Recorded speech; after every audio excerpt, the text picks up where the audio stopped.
Bonjour, mon nom est Jean-François Mathieu, je suis compositeur de musique et concepteur de la culture de l'écoute chez Leaders Today, une société en partenariat basée à Genève, Suisse, visant à développer des leaders à l'échelon international. Je suis membre de l'International Listening Association et cette vidéo est le numéro 2 de notre série de 10 conseils d'écoute. Nous fournissons ces conseils pour vous aider à mieux écouter les autres et à vous aider à vous préparer pour la journée internationale de l'écoute le 21 septembre 2017. Conseil numéro 2, se préparer à écouter. Pourquoi voudriez-vous vous préparer à écouter? L'écoute n'est-elle pas une de nos compétences innées ou naturelles? Eh bien, vous entendez généralement beaucoup de sons, mais les écoutez-vous? L'écoute est un effort que vous décidez de faire. Donc, décider d'écouter est la première étape pour se préparer à l'écoute. Ensuite, vous ferez un travail préliminaire pour en apprendre autant que possible sur la personne que vous rencontrerez, le sujet de la réunion, le lieu, l'entreprise, la culture et peut-être d'autres aspects. Pensez à ce que vous désirez savoir et avec quoi vous voulez repartir. Et juste avant le début de la réunion, vous allez évidemment vous débarrasser de toutes les distractions externes potentielles tels que vos appareils électroniques. Et si vous pouvez agir sur l'environnement, prenez soin de la température de la pièce, du bruit ambiant, de l'éclairage, etc. Toutes ces préparations ne vous empêcheront pas d'être super excité ou anxieux au début d'une réunion.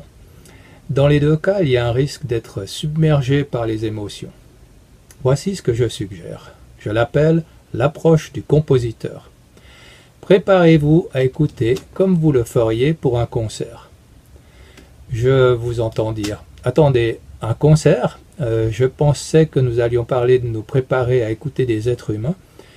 Lors d'un concert, j'écoute la musique et pas les personnes. » En tant que compositeur, je suis prêt à écouter tous les sons produits par la nature, les objets, la musique et les êtres vivants, y compris les humains. J'ai développé cette passion tout au long de ma vie et j'aimerais vous inviter à être conscient que vous aussi avez cette capacité. Vous avez peut-être préparé des notes sur ce que vous voulez dire et des questions que vous souhaitez poser.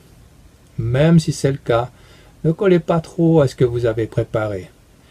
De la même manière qu'un compositeur de musique est ouvert à tout ce qui peut provenir de l'univers, laissez-vous aller avec le courant et apprenez-en davantage sur d'autres personnes. Cela peut conduire à des domaines d'intérêt commun auxquels ni vous ni l'autre personne n'aurait pensé. Mettez-vous dans le même état d'anticipation que lorsque vous êtes sur le point d'écouter un artiste que vous attendiez depuis très longtemps. Voici un exercice. Pour un moment, imaginez-vous commençant une réunion ou une discussion avec une personne que vous connaissez. Peut-être votre partenaire, votre patron. Vous êtes prêts? Allez. Maintenant, considérez cette personne comme un instrument de musique. Oui, j'ai dit considérez cette personne comme un instrument de musique. Observez le parallèle entre sa voix et les sons d'un instrument. Tonalité, volume, hauteur, durée, portée, expression, dynamique, articulation, tempo, mélodie, et bien sûr les silences. Qu'entendez-vous? Comment vous sentez-vous? Que percevez-vous? À ce stade, vous pourriez arrêter cette vidéo pendant un moment pour réfléchir sur cette situation et laisser toutes ces sensations et pensées s'infiltrer. Fin de l'exercice.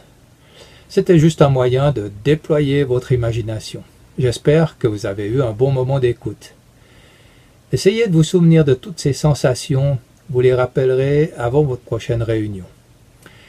C'est peut-être une bonne idée de pratiquer d'abord cette approche avec des personnes que vous connaissez déjà bien, avant de l'expérimenter lors d'une réunion importante. Ce type d'approche vous aide à vous concentrer sur quelque chose de créatif et joyeux, de calmer votre appréhension, et d'attirer votre attention sur tout le bruit interne que vous pourriez avoir avant une réunion. On appelle ça vider votre esprit ou écouter vide. Cela peut être comparé à une séance d'écoute en pleine conscience. En conséquence, vous serez présent, centré, prêt à écouter avec tous vos sens et donc répondre ou poser des questions de manière appropriée. En bref, au début d'une réunion, prenez quelques respirations profondes, rappelez-vous et ressentez le plaisir que vous avez habituellement à l'écoute de la musique et puisez à cette source pour mieux écouter les autres. J'espère que vous aimez l'approche du compositeur, je suis prêt à vous écouter. Vous pouvez me contacter à jf@leaderstoday.co ou visiter notre site internet. Nous vous invitons à vous joindre à nous pour célébrer la Journée internationale de l'écoute le 21 septembre 2017. Visitez le site internet pour des idées et des instructions sur la façon de participer et pour plus de conseils sur la façon d'écouter. À partir de l'onglet Ressources, vous pouvez télécharger le Listen Mark, qui est comme un marque-page avec des conseils pour l'écoute. Vous pouvez également trouver beaucoup d'informations, d'articles, de livres, de journaux, de tutoriels, de webinaires, etc. sur le site internet du ILA, www.listen.org. Et bien sûr, vous êtes bienvenus à devenir membre de l'association. Merci d'avoir regardé cette vidéo, en espérant vous rencontrer bientôt.